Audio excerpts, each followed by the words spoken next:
నీపై ఆ కోటి సూర్యుల ఎలుగేటి రామయ్య మా అన్నే ఇంకెవరు ఏకమయ్యారులే లోకమేలగా మళ్ళీ చూడాలని మీ జంటని మా కళ్ళ దీపాలతో కాచి ఉన్నాయిలే కోటి గుండెలే రామ సీతమ్మల సంసారమే వెయ్యేళ్ళ బంధాల వర్ధిల్లమంటూ రామ సఖి సీత ఆమె ప్రేమ అంత రామ శ్వాస మా రామ సఖి సీత బడిన మనసు అంత వెన్న పూస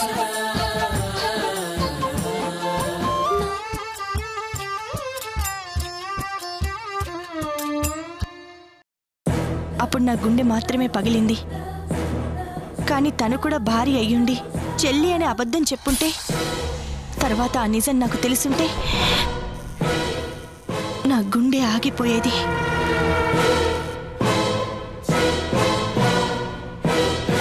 నువ్వు అడ్జస్ట్ అయి ఉంటావంటే మేము ఊరుకోమక్క. ఇప్పుడు బావగారు పెళ్ళామని ఒక అమ్మాయిని తీసుకొచ్చారు. రేపు మా మొగుళ్ళు కూడా అదే పని చేస్తారు. ఇప్పుడే దానికి బుద్ధి చెప్పి బయటకి గెంటేయకపోతే మనం దానికి వండి పెట్టుకుంటూ వంటగదికే పరిమితం కావాలి.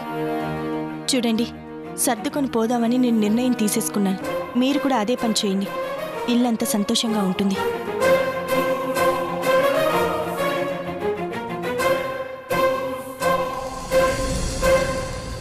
అక్క ఇలా మాట్లాడుతుంది ఏంటి దాక్షాయిని? అదే తెలియట్లేదు సరస్వతి. అక్క నిజంగానే సర్దుకొని పోతుందా, లేదంటే ఏదైనా ప్లాన్తో ఉందా?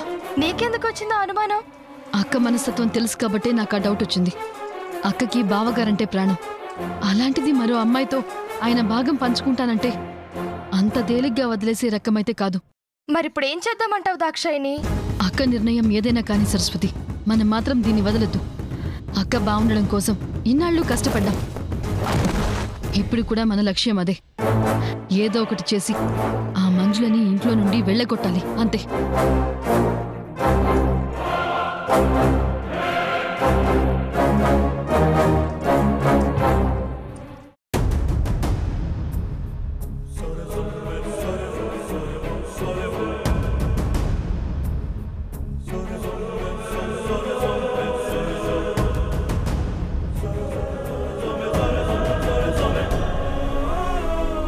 మంచికి పోతే చెడు ఎదురవుతుంది. అన్నయ్య వదిన ఒక్కటవ్వాలని మనం అనుకుంటే అది రివర్స్ అయి వాళ్ళ మధ్య దూరం పెరిగింది. అన్నయ్య తర్వాత ఈ ఫ్యామిలీ బాధ్యత చూసుకోవాల్సిన నేను చేతకాని వాళ్ళ చేతులు కట్టుకుని కూర్చోవాల్సి వస్తుంది. వదిన బాధపడుతున్నా కూడా మౌనంగా ఉండాల్సి వస్తుంది. ఎందుకో తెలియదు కానీ అన్నయ్య, ఈ మధ్యన కష్టం మన ఇంటికి కేర్ ఆఫ్ అడ్రస్ అయింది. సమస్య ఆనవాయితీ అయింది. బాధ ఎప్పుడూ తోడుగా ఉండి పలకరిస్తుంది. సంతోషం ఎండమావిలా ఉంటుందన్నయ్య. దీనంతటికీ కారణం మాత్రం పెద్దన్నయ్యగా. తప్పు అని చెప్పాల్సిన వాడే అడ్డదారులు తొక్కాడు. కష్టానికి కాపు కాల్సిన వాడే సమస్యను మన ముంగిట్లో పెట్టాడు. సంతోషంగా ఉంచాల్సిన వాడే బాధని ఇంట్లో ఉంచాడు. 10 మంది చేత గౌరవంతో చేతులెత్తి దండం పెట్టించుకునేవాడే అందరూ వేలెత్తి చూపించి పరువు తీసుకునే స్థాయికి దిగజారాడు. అది సరేరా, మనం 2 లక్షలు ఇస్తామని తీసుకొచ్చిన మనిషి మనం చెప్పినట్టు చెల్లి అని కాకుండా భార్య అంది. మన రాజకీయ నాయకుల్లా సడన్గా పార్టీ ఎందుకు మార్చింది? అలా చేయడం వల్ల మనం ఇస్తామని ఒప్పుకున్న 2 లక్షలు కూడా దొరకవు కదా అన్నయ్య. అది అలా చేయడానికి ఏదో తిరకాసు ఉంది. అదేంటో తెలియడం లేదు. దాని గురించి వదిలేండి అన్నయ్య. గదిలోకి వెళ్ళి మాట్లాడాక అన్నయ్య దీన్ని భార్యని ఎందుకు ఒప్పుకున్నాడు? అసలు ఇంట్లోనే ఎందుకు ఉంచాడు? ఒరే నాని, ఒకవేళ అన్నయ్య సంబంధం పెట్టుకుని ఊరవతలుంచిన అమ్మాయి ఈ అమ్మాయి ఒకరేనా? అదే అమ్మాయి అయితే డ్రామా కంపెనీలో ఎందుకుంది? బహుశా ఆ నాటకాల అమ్మాయితోనే అన్నయ్య సంబంధం పెట్టుకున్నాడేమో. అలా అయితే మనం వెళ్ళిన ఇంటికెళ్ళి తనని అన్నయ్య కలవాలి కదా. మరి ఊరవతలు ఎందుకు కలుసుకున్నట్టు? అక్కడే చూసామని సరస్వతి దాక్షాయిని వదినలు చెప్తున్నారు కదా. మన సందేహాలు తీరాలంటే ముందు మనం దాన్ని నిలదీయాలి. అదే కరెక్ట్రా. నేను తనతో మాట్లాడతాను. మాట్లాడడం కాదన్నయ్య, అటో ఇటో తేల్చి వదినకి తన పీడ లేకుండా చేయాలి. సరేరా.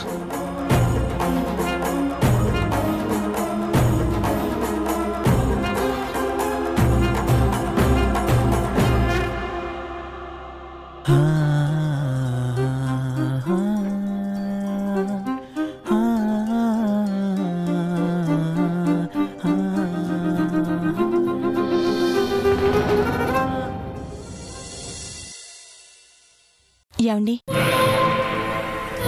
కాఫీ తీసుకోండి.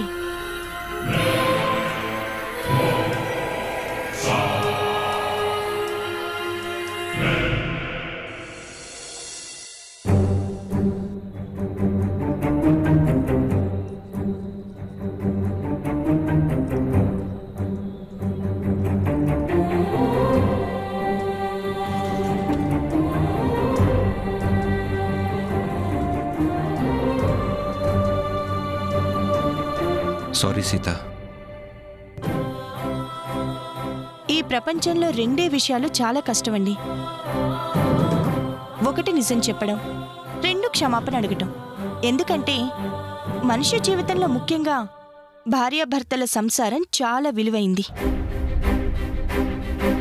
నిజం చెప్పే ధైర్యం ఉంటే సమస్య ఉండదు. క్షమించలేని స్థాయికి తప్పు జరిగితే కాపురాలు నిలబడవు.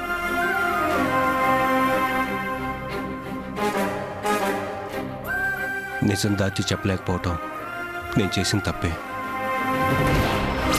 ఆ అమ్మాయిని ఇంట్లో ఉంచటం నువ్వు క్షమించరాని నిర్ణయమే. మీ నిర్ణయానికి నేనే కాదు, ఎవరూ అడ్డు చెప్పలేదుగా. ముందు నేను ఇంటి నుంచి వెళ్ళిపోయాక కూడా తిరిగి కాపురానికి వచ్చాను. అయినా మీలో ఎందుకు ఆ ఇబ్బంది? మీ ఇంట్లో మీరెందుకు స్వేచ్ఛగా ఉండటానికి ఆలోచిస్తున్నారు? ఒక్కొక్కసారి అసలు నిజం కంటే ఎదురయ్యే పరిస్థితులే మనం అనుకునే దగ్గర స్వేచ్ఛ లేకుండా చేస్తాయి. అసలు ఆ స్వేచ్ఛకి భంగం కలిగేలా అలాంటి పరిస్థితి తెచ్చుకోకూడదండి. ఒకవేళ వచ్చినా ఎవరో ఒకరు తగ్గాలి, లేదా సర్దుకుపోవాలి. అంటే నువ్వు మనసు మార్చుకుంటున్నట్టేనా? సర్దుకుని పోయి ఉంటున్నాను. అదే కదా జీవితం. మంజుల ఇక్కడ ఉండటం నీకు బాధ కానీ కోపం కానీ అభ్యంతరం కానీ లేవా? నేను అభ్యంతరం చెప్తే మాత్రం మీరు ఆ అమ్మాయిని బయటికి పంపించేస్తారా? పంపించరుగా. అప్పుడు నా మనోభావాల గురించి ఆలోచించడం కంటే మీ మనసు చెప్పినట్టు నడుచుకుంటే నేను ప్రశాంతంగా ఉంటాను. అంటే నీ మనసుతో నాకు పని లేదంటావా? నీ గురించి ఆలోచన పెట్టుకోవద్దంటావా? మీ ఆలోచనని మీ మనసుని ఇద్దరికి పంచాలని గుర్తు చేస్తున్నాను. నేనేం చేయాలో నాకు క్లారిటీ ఉంది. నేను చేయగలను అన్న నమ్మకం కూడా ఉంది. అసలు ఏం చేయాలనుకుంటున్నావో నాకు అర్థం కావట్లేదు. నేనేం చేస్తానండి, ఏదో ఫ్లోలో అన్నాను. మీరు కూడా కన్ఫ్యూజ్ అవ్వకుండా నాలాగా క్లారిటీగా ఉండమని చెప్పడమే నా ఉద్దేశం. ఏమండి, మీకేం కావాలన్నా ఎప్పట్లాగా సందేహం లేకుండా నన్ను అడగండి. ఒకవేళ నేను బిజీగా ఉంటే మంజులను అడగండి, తను చేసి పెడుతుంది. ఇంకో ముఖ్యమైన విషయం, ఇక్కడ మా వల్ల మంజులకి ఎటువంటి లోటు జరగదు. తను కూడా ఇది తనిల్లే అని భావించి ఉండమని చెప్పండి.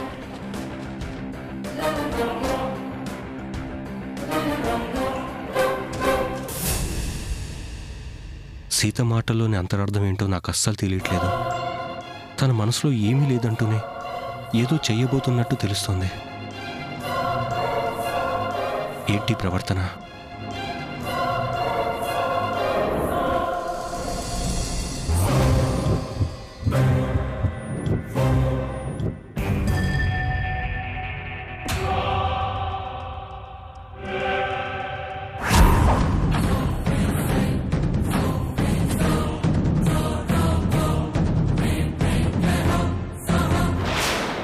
ఏయ్, నేను చెప్పిన పనేంటి, నువ్వు చేస్తున్న పనేంటి? ఏమైంది శంకర్ గారు? ముందు నువ్వులే, నా త్వర.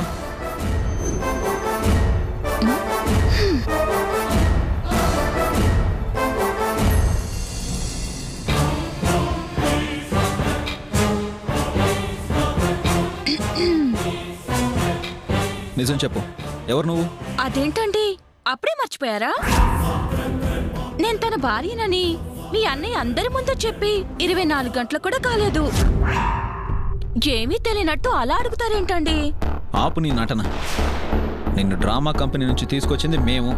మా అన్నయ్య వదిన కాపురం సరి చేయడానికి చెల్లి అని చెప్పమంటే రామరాజు గారి భార్య అని ఎందుకు ప్లేట్ మార్చావు? వాళ్ళ మధ్య ఎందుకు చిచ్చు పెట్టావు? ఏంటండి మీరు మరీ అమాయకుల్లా ఉన్నారు. ప్రతి మనిషి ఆరాటం లైఫ్ లో సెటిల్ కావడం కోసమే కదా. నేను ప్లేట్ తిప్పేసి నా ఫేట్ మార్చుకున్నాను. అంటే ఒకరోజు చెల్లెలుగా నేను నటిస్తే 20,000 అడిగాను. మీరు 2 లక్షలు ఇస్తా అన్నారు. నేను ఎన్ని నాటకాలు ఆడితే అన్ని డబ్బులు రావాలి. అందుకే ఆశ పెరిగింది. ఆరా తీశాను. మీ కుటుంబం గురించి తెలిసింది. లంకంత కొంప, కొండంత అండ, కోట్లల్లో ఆస్తి. చూస్తూ చూస్తూ ఎవరు వదులుకుంటారు చెప్పండి? బ్రతికున్న నాళ్ళు రకరకాల క్యారెక్టర్లు చేస్తూ పొట్టకూటి కోసం తిప్పలు పడే బదులు రామరాజు గారి భార్య అనే ఒకే ఒక్క క్యారెక్టర్ చేస్తే జీవితాంతం సుఖంగా ఉండొచ్చు అనుకున్నాను. అందుకే ఇక్కడ బాగా వేశాను. వెంటనే ఇక్కడి నుంచి వెళ్ళకపోతే నీ తోలు తీస్తాను. మీ అన్నయ్య స్వయంగా నాకు ఇక్కడుండే వీలు కలిగించారు. ఫిక్స్ అయి వచ్చాక ఇంకెలా వెళ్తాను చెప్పండి? చూడు, నా సంగతి నీకు పూర్తిగా తెలీదు. ఏవో పిచ్చాసలు పెట్టుకుని ఇక్కడే ఉండాలని చూస్తే అనవసరంగా చస్తావు.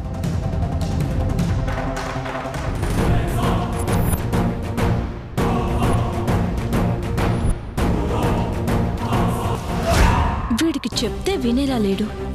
వీడికి వీడి భార్యకి కూడా గొడవ పెడితే దారిలోకి వస్తాడు. నీకే చెప్పాను. అయ్యయ్యో,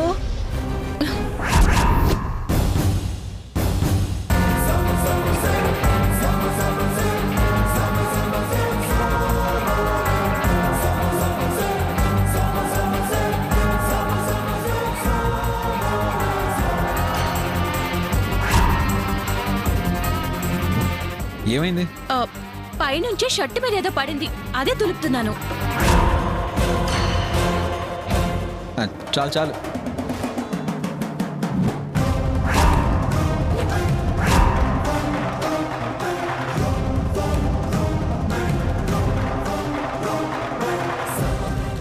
దాక్షాని ఏంటి కోపంగా చూసి వెళ్ళిపోతుంది? మాస్టరు, మీ అన్నయ్య కాపురం నిలబెట్టాలని నువ్వు తప్పన పడుతున్నావు.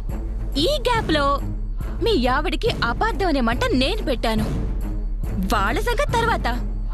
ముందు నీ సంసారం కూలకుండా చూసుకో. వస్తానే.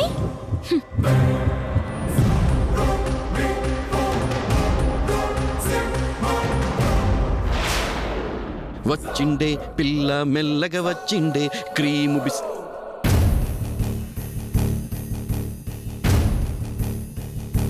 ఈ పోర్ని యాడో డిస్కార్డ్ చేసినట్టు కొడతా ఉంది. ఎంత సోంచినా యాదికి రావట్లేదే. ఓ, స్నానం చేస్తున్నట్టున్నారు.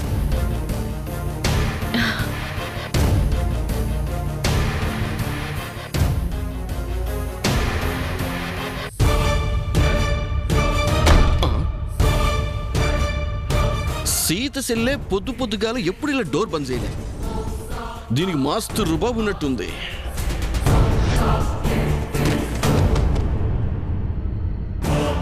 చెప్తా.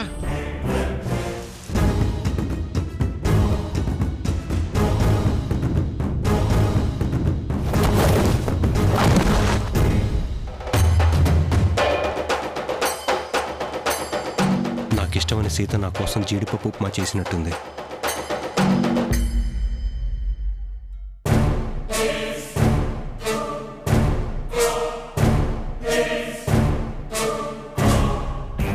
మీకోసం నేనే స్వయంగా చేసి తీసుకొచ్చాను, తినండి. తినమంటే అలా చూస్తారేంటి? పోనీ నన్ను తినిపించమంటారా? నీ హద్దుల్లో నువ్వు ఉంటే మంచిది. నేనేమి గీత దాటి ప్రవర్తించలేదండి. ఎంతైనా మీ రెండో భార్యని కదా. ప్రేమగా తినిపించమంటారా అని అడిగాను. అదే తప్పేనా? అదే వద్దంటున్నాను. నువ్వెందుకు ఇంట్లో ఉంటున్నావో నీకు తెలుసు, ఎందుకు ఉండమన్నానో నాకు తెలుసు. మన ఇద్దరి మధ్య ఉన్న సంబంధం అంతవరకు ఉంటే నీకు మంచిది. ఇప్పుడు నేనేం చేశానని అంత రుసరుసలాడుతున్నారు? అందరి ముందు నిన్ను భారీగా ఒప్పుకున్నానని చనువు తీసుకోవాలని చూస్తే మర్యాదగా ఉండదు, జాగ్రత్త. ఎలాగో మీ భార్యనని నాకు స్థానాన్నిచ్చి మర్యాదను కల్పించారు. 4 గోడల మధ్య కూడా ఆ అబద్ధాన్ని నిజం చేసి మీ పరువు గౌరవానికి ఎటువంటి భంగం కలగకుండా కాపాడుకుంటే బాగుంటుందని నా సూచన. ఏమంటారు? ఏంటి, నువ్వు చెప్పింది చేయకపోతే రహస్యాలు అందరికీ చెప్పేస్తానని ఇండైరెక్ట్గా బెదిరిస్తున్నావా? నేను తెగించే వరకు చేసుకోవద్దు. కోరి వస్తానంటే కాదంటారేంటి? వలచి భార్యగా ఉంటానంటే వద్దంటారేంటి? నన్ను మీ రెండో భార్యగా మనస్ఫూర్తిగా అంగీకరించొచ్చు కదా. ఎలాగూ సీతక్క కూడా ఒప్పుకుంది కదా.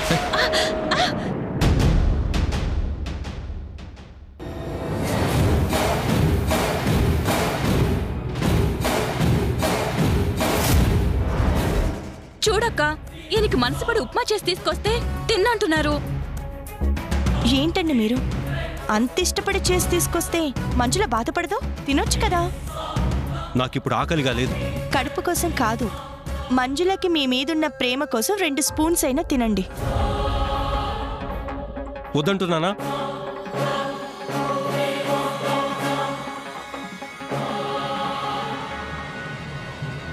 నేను ఇలా నా భర్త కోసం టిఫిన్ చేసి తీసుకురావడం తప్ప అక్క? నువ్వేగా నన్ను స్వేచ్ఛగా ఉండమన్నావు. చూడు మంజుల, నువ్వు ఆయనకి సెకండ్ భార్యవి. మొన్నటిదాకా అంటే నిన్నెక్కడో ఒంటరిగా ఊరవతలు ఉంచారు కాబట్టి నువ్వేం చేసి పెట్టినా ఇష్టంగా ఆయన తినుంటారు. కానీ ఇక్కడ పరిస్థితి వేరు కదా. ఇక్కడ ఫస్ట్ భార్యని నేనున్నాను, ఆయన తమ్ముళ్ళున్నారు, మరదళ్ళు ఉన్నారు. ఇంతమంది ఉండగా నువ్వు సపరేట్గా స్పెషల్గా ఆయనకి టిఫిన్ చేసి తీసుకొస్తే తినాలంటే ఇబ్బందిగానే ఉంటుంది. అలవాటు పడాలంటే కొంచెం టైం పడుతుంది.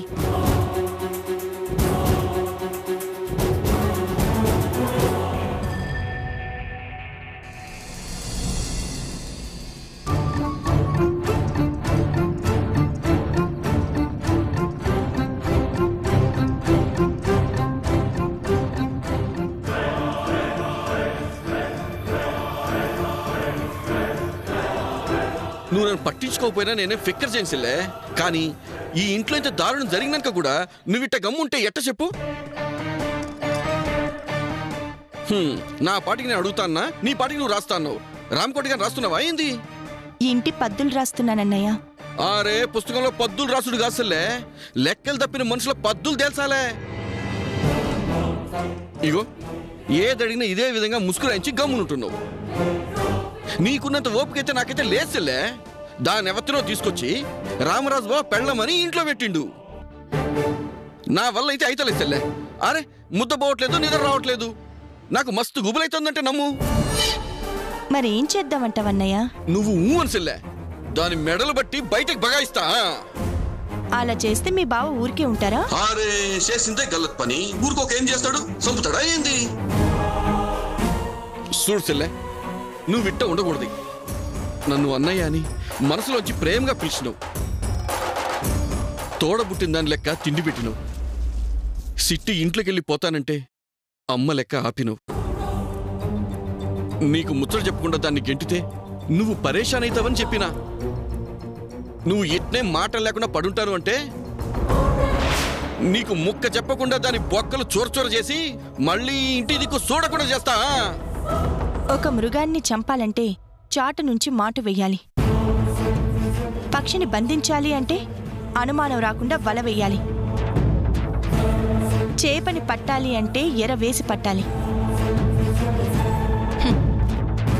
అలాంటి కంత్రి దాన్ని బయటికి తరిమెయ్యాలి అంటే మూడో కంటికి కూడా తెలియకుండా ప్లాన్ వెయ్యాలి.